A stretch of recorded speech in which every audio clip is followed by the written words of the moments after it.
As I've already been said, I'm an associate partner with GGFL, and I started as a co-op student there a few years ago. I won't say how many. One of my expertise is, as already been said, is the charity and not-for-profit sector.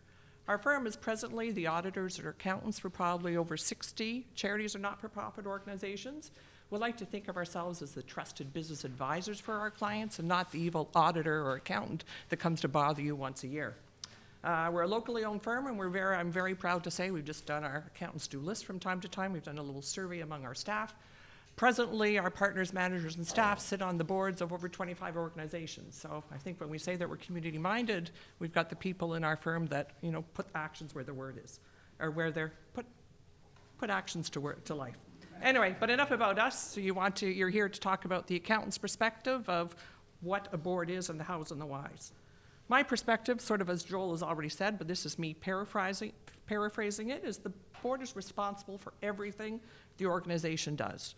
The board sets the policies and procedures in conjunction with management to ensure proper stewardship of your organizations, to monitor your operations, to establish and ensure adherence to your principles, which is much of that, you know, what are your code of ethics, your code of conduct, and also, very importantly, certainly from an income tax perspective, to ensure that you're adhering to your charitable objects or purposes. It's a very sticky situation. You know, CRA is looking at the not-for-profit sector. They just completed a risk identification project and are going to be entering into a consultation process into the sector to try and figure out what's taxable or not taxable. The process and how you implement all of these things by way of standing committees, the frequency of your meetings, your board staff relationship, in my mind, is all part of the concept of board governance. Broad issues, I think, as an accountant, that the board should consider and be sensitive to. Do you have a strategic plan? What risks are facing your organization? Invariably, the executive director is quite logically lost in the weeds and the details, and so the board's perspective, I think, is to make sure you're stepping back and considering the big picture. Are you economically dependent on one funder? Of some clients that are working towards building up, because they have a dependence on one or more areas, they're building up that reserve. So, you know, if God forbid something happens, you know, the doors can stay open. Are your client records and any privacy matters secure? What are your values? Would you turn down a donation? Must admit, I didn't realize I was being videotaped, but I think I can share this story. I attended a presentation put on by the Carleton School of Philanthropy a little while ago, and Brian Tarda from Advocacy spoke very well, and the story he shared with us was something along the lines of one of the people that someone was advocating for was in jail, and something needed to be done for that person. Now, at the same time, they had a funder. What they needed to do to that person would have upset a major funder. So they actually got together, and this was a board decision, because, you know, if you're going to challenge your funder, but look, they thought what they needed to do for that person was consistent with their values, their mission. It was the right thing to do, irrespective of the fact that, you know, funding may have been put at risk. That's something the board needs to consider. That's not something that should have been delegated just to management. I was at another event, and I must admit I was interested to hear this from the other side. You know, several volunteer coordinators, if you will, were speaking about, you know, they have someone phone up that's maybe one of their donors or their sponsors, and they go, we've got 50 people wanting to help you or whatever. Can you organize something for us? Great, you know, for them to do. And they were sort of going, you know, they don't have the resources. You want it to be a good experience. You know, would you, as an organization, go, thank you very much, but you know, I don't have the opportunity, maybe again, or maybe, you know, something else. Those are all sort of broader issues, if you will, that I don't think really should be delegated just to management. There is a moral, and going back to what we talked about, financial responsibility, financial accountability, if you will, that falls on all board members. As a director, you have a duty of loyalty and a duty of care to the organization. You have responsibilities, including participating in meetings, avoiding and declaring any conflict of interest, and really acting in the best interest of the organization as a whole. As a director, you need to stay informed, participate in the board orientation, understand the organization's missions, goals, and activities. The minute I got my designation as an accountant, literally the next day, well, no, not today, I think that was a Friday, I found it on a Friday, and Monday I got a phone call from my cousin's wife, who was past president of Family Service Ottawa. Of course, it was her role to be on the nominating committee. So it was, well, Leslie, now that you got nothing to do, how would you like to be a treasurer? I must admit, certainly for an accountant, it was hard to get into that social service mentality. They think differently than we do. And what our executive director did in the time that I was on the board, she made it a point, not necessarily at every board meeting, but bringing in a senior staff person to talk about what the program did, what they were doing, how they were helping their clients. And that helped me, the board member, get it and sort of help participate in whatever decisions we as a board had to make.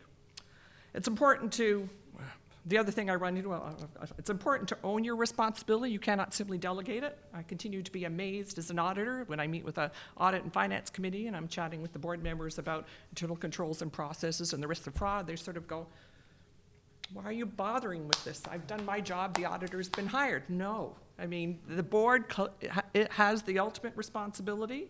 Your job as a director includes safeguarding the organization's assets. It's not done when the auditor or accountant comes to visit.